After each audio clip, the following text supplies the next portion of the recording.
যৌথ পরিবারে কেবল মাত্র ভাইদের আয়ের টাকা দিয়ে জমি ক্রয় করে পিতার নামে রেজিস্ট্রি হলে উক্ত জমির ভাগ বোনদের দেওয়া জায়েজ হবে কিনা। দেখুন, জমি জমার যে ব্যাপারগুলো আছে, এই জমি জমার ব্যাপারগুলো পুরাটাই একটা গোজামিল আমাদের দেশে। বিশেষ করে এই ছেলে মেয়েরা উপার্জন করে মুরব্বীর নামে, বুড়োর নামে, চাচাজির নামে দিলে উনি যে জমি জমা কিনেন, এগুলোতে একটা বিরাট ঘাপলা থাকে। ঘাপলাটা কিরকম থাকে আমি বলি।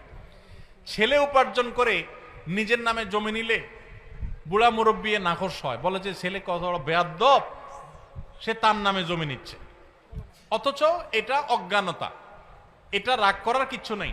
হ্যাঁ, ছেলে যদি আপনার টাকায় বিদেশ যায়, আপনার টাকায় উপার্জন করে, তাহলে সে প্রথম উপার্জন দিয়ে আপনার সে টাকা পরিশোধ করবে, জমি কিনে দিবে, ভাই ব্রাদাররা ছোট থাকলে তাদেরকে টেনে উঠাবে, এগুলো তার কর্তব্য, এগুলো সে করা উচিত। কিন্তু এরপর সারা জীবন যত কামাই করবে সব জমি আপনার নামে, চাচার নামে কিনতে হবে, এর কোনো যৌক্তিকতা। ইসলাম প্রত্যেকের অ্যাকাউন্টকে আলাদা করে দেখে। ছেলে কামাই করছে, এটা তার, কেন বাপের নামে দিতে যাবে? এখন বাপে মনে কষ্ট পায় তার নামে না নিলে, তো ছেলেও মনে করে ঠিক আছে আমার জমি, বাপ খুশি থাকুক, বাপের নাম দিলাম। এবার ভাই বোন এসে সবাই ভাগ ধরে সেখানে। এগুলো অন্যায়, কোন অবস্থাতে এগুলো জায়েজ। যে কামাই করবে এটা তার হবে, আরেকজন ভাই বোন এসে সেখানে দাবি করতে পারবে না, অন্যায় হবে সেটা।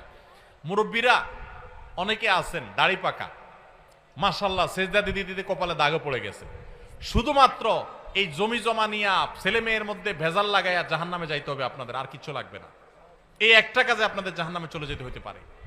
সাবধান থাকেন, আলেমদের কাছে জেনে নিবেন যে এই সম্পদে আমার ছেলে মেয়ের কার কি হক আছে। একটা ছেলে সারা জীবন কামাই করে জমি জমা করছে, আর বাকিগুলো টোটো কোম্পানির ম্যানেজারি করে রাস্তা রাস্তায় ঘুরে বেড়াইছে, চার দোকানে আড্ডা দিয়ে বেড়াইছে, ওইগুলোর এসে জমির ভাগ দিয়ে দিবেন, সবাই এসা মুছে তাও দিয়ে সব ভাগযোগ করে নিয়ে যাবে, আর ওই ছেলে সারা জীবন কামাই করতে থাকবে। এটা জুলুম।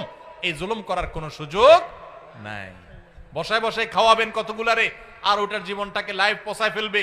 বউ বাচ্চা দেশে রেখা বেচারার 10 বছর 20 বছর বিদেশে থেকে পয়সা গেছে বেচারা, তার লাইফটা শেষ।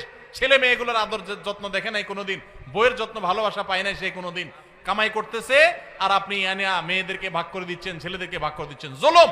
আপনার সম্পদ যেটা, সেটা আপনি সুষ্ঠুভাবে আপনি উপহার দিতে চান, সব সন্তানকে সমানভাবে দিবেন, কিন্তু সন্তানের কামাই করা জিনিস সেটাকে আপনি কি করতে যাবেন না, কোনোভাবে আপনি সেটা দিতে গিয়ে পার্সিয়ালিটি করতে যাবেন না। এটা অন্যায়।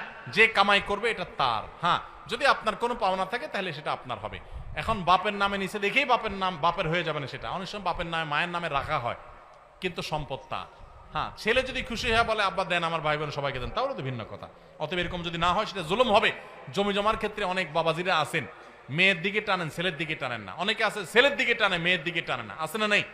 অনেকে আছে ছোট ছেলের দিকে টানে, বড়গুলোর দিকে টানে না। অনেকে আছে বড়টার দিকে টানে, ছোটটার দিকে টানে না। এই যে জুলুম করতেছেন, আল্লাহ নবী সাল্লাল্লাহু আলাইহি ওয়াসাল্লাম বলেছেন ইত্তাকুল্লাহ, তোমরা আল্লাহকে ভয় করো, ওয়াদিলু বাইনা আওলাদিকুম, এবং তোমাদের সন্তানদের মধ্যে সমতা বজায় রাখো।